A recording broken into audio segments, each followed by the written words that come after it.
রাম ও নারায়ণ রাম। তো আমি চলে এসেছি একটা নতুন পাঠ পর্ব নিয়ে। তো চলুন দেরি না করে শুরু করি। শ্রী শ্রী ঠাকুরের অন্তরালে যাওয়ার বহু ইঙ্গিত ও পরিণাম। শ্রী শ্রী ঠাকুর। 1. আচ্ছা, মরলে কেউ বাঁচে? ভক্তবৃন্দ: না বাবা, ঠাকুর মরলেও বাঁচে। গেদের ভাষণ শেষে দীক্ষা দিতে দিতে হঠাৎ প্রশ্ন। 2. তোমরা মৃত্যুটাকে দেখেছ, মৃত্যুর পরেরটা দেখনি। আমি সেই ইতিহাস রচনা করে যাব। 3. মৃত্যু তোমাদের কাছে আগুনের লেলিহান হয়ে আসবে না, আসবে স্যালুট দিয়ে।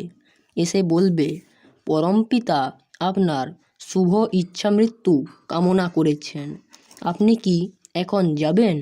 যদি বলো না, ওরা বলবে, ঠিক আছে, আজ আসি, সময় হলে খবর দেবেন। 4. যে মাটিতে জন্ম সেই মাটিতেই মরতে চাই। পূর্ব বাংলার মতো এমন দেশ আর নাই। গঙ্গার পবিত্রতার থেকে পদ্মার বিশালতার আকর্ষণ আমার কাছে অনেক বেশি। আমি সেখানে প্রথম নিঃশ্বাস নিয়েছিলাম, শেষ নিঃশ্বাস আমি সেখানেই ফেলতে চাই। এটা আমার অন্তরের কথা। 5. আমি যখন ওপার বাংলায় যাব, কবে যাব, কতদিন থাকব, কিভাবে যাব, সব বলে রেখেছি। সময় মতো সব জানতে পারবে। 6. আমার কাজ শেষ না হওয়া পর্যন্ত আমার কেশাগ্র কেউ স্পর্শ করতে পারবে না। 7. আমার আত্মপ্রকাশের পর আমি থাকব কয়েক মাস, আর নেতাজিকে থাকতে হবে কয়েক বছর। সারা বিশ্ব থেকে ঢল নামবে, ভিড় সামলাতে আমাকে রাখতে হবে কাঁচ ঘেরা ঘরে। তোমরা যারা আমার কাছে দীক্ষা নিয়েছ, আমার কাছে আসার চেষ্টা করো না। খুব দেখার ইচ্ছে হলে দূর থেকে বাইনোকুলার দিয়ে দেখে নেবে, আর মাসের পর মাস কাঁধে চিড়ে গুড় নিয়ে লাইন কন্ট্রোল করবে। 8. এমন একদিন আসবে আমার খবর ছাড়া খবরের কাগজে অন্য কোনো খবর ছাপা হবে না। 9. ব্রিগেডে যখন মহামিলনের মিটিং হবে, এত লোক সমাগম হবে যে কয়েক হাজার মানুষ শুধু পায়ের তলায় পিষে মরবে। আচ্ছা, ব্রিগেডে যদি 100টা উনুন জ্বলে কেমন মজা হবে বলো তো? সেদিন দেখবে তোমার পাশের বাড়ির ভাইটিও একই উদ্দেশ্যে কাজ করছে, তুমি জানতে না। 10.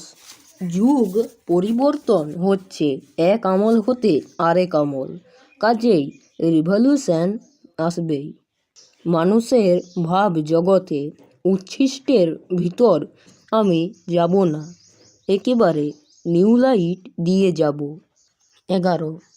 তারিখ তিথি এসে মিলিত হয়েছে, যাতে তোমাদের সাথে বাকি দিনগুলি থাকি একত্র হয়ে। আর যাওয়ার আগে এই শেষ কথাটা আরও পরিষ্কারভাবে, সুন্দরভাবে সবার কাছে বলে যেতে পারি, তবেই হবে আমার প্রকৃত সেবা, প্রকৃত আমার এখানে আসা। 12. আমার নাম বীরেন্দ্র চক্রবর্তী। আমার পরিচয় ওখানে বা নাগারাজ্যে নাগা চক্রবর্তী। আমার লক্ষ লক্ষ সন্তানদের মধ্যে ওদের কাজে লাগাবো। 13. বহু বছর ধরে ভারতের আকাশে এক শুভ শক্তি চাক বাঁধছে, খুব শীঘ্রই তা অবতরণ করবে। 14. সুখচর থেকে বিটি রোড পর্যন্ত 40-50 ফুট চওড়া রাস্তা তৈরি হবে। 15.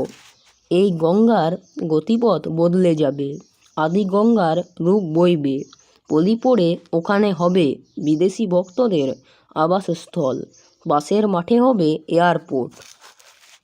16. বেদের যুগের কর্ণধার হবেন ব্যাস, বশিষ্ঠ, অগস্ত্য। 17.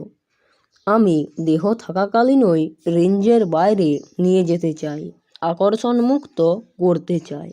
রাম ও নারায়ণ রাম। তো আজকে এখানেই শেষ করছি। দেখা হচ্ছে পরবর্তী ভিডিওতে। ধন্যবাদ। রাম নারায়ণ রাম, রাম নারায়ণ রাম, রাম নারায়ণ রাম।